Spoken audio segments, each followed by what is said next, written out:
Warriors ang prediksyon ni Brooks na posibleng bagsakan ni LeBron James. Marami na sa ngayon ang mga nag-aantabay, ang nag-aabang kung ano nga ba talaga itong desisyon ni LeBron James. Marami na ang mga nagsasabing Philadelphia daw, Cavaliers daw, Golden State Warriors daw, o Miami Heat daw. Sa ngayon, batay lamang po mga idol sa ating mga nakalap na mga impormasyon, malakas ang rumors para sa Golden State Warriors. Ayon kay Brett Siegel, kinoconsider ni LeBron James na pumunta sa Warriors more than ever. Ayon naman kay Brooks sa kanyang prediksyon, mapupunta siya sa Golden State Warriors.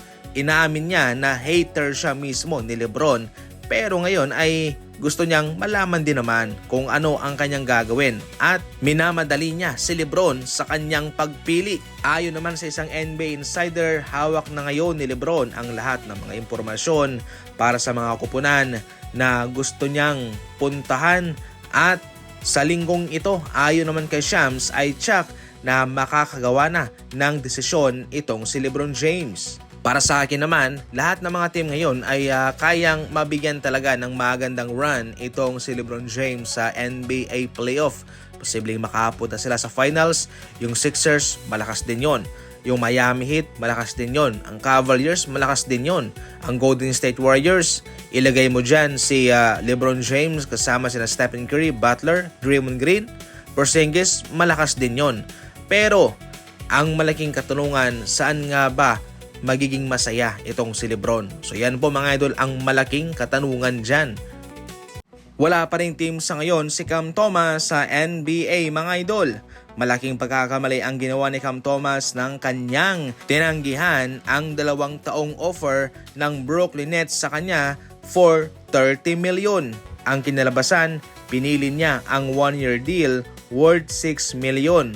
Tumaya siya sa kanyang sarili na baka pagkatapos nito ay magkakaroon siya ng malaking kontrata, malaking offer katulad ng ginawa ni Reeves. Pero bigo si Cam Thomas na maging consistent sa kanyang mga numero at ito ho'y nagresulta sa pag-waive sa kanya.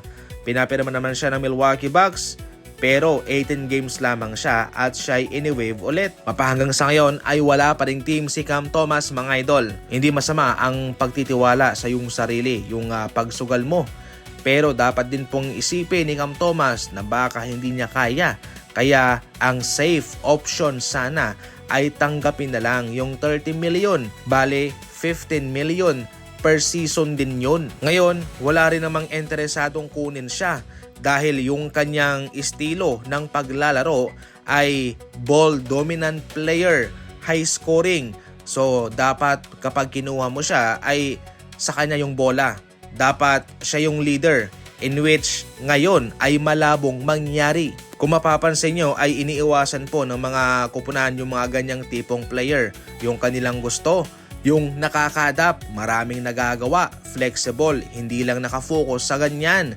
Kaya itong si Cam Thomas mga idol ay mukhang malabo pong mapapirma dahil isa lamang po ang kanyang magagawa. High scoring, ball dominant player, at meron din kakulangan sa depensa. Kung mapapansin nyo nga, yung ibang mga player hindi naman ganoon kaganda umiscore, mababa yung scoring, pero magaling dumepensa, team player, pumapasa, playmaker, kaya kinukuha sila. Sad to say mga idol, malaking pagkakamali talaga yung ginawa ni Cam Thomas na tumanggi siya sa 30 million na offer ng Brooklyn Nets.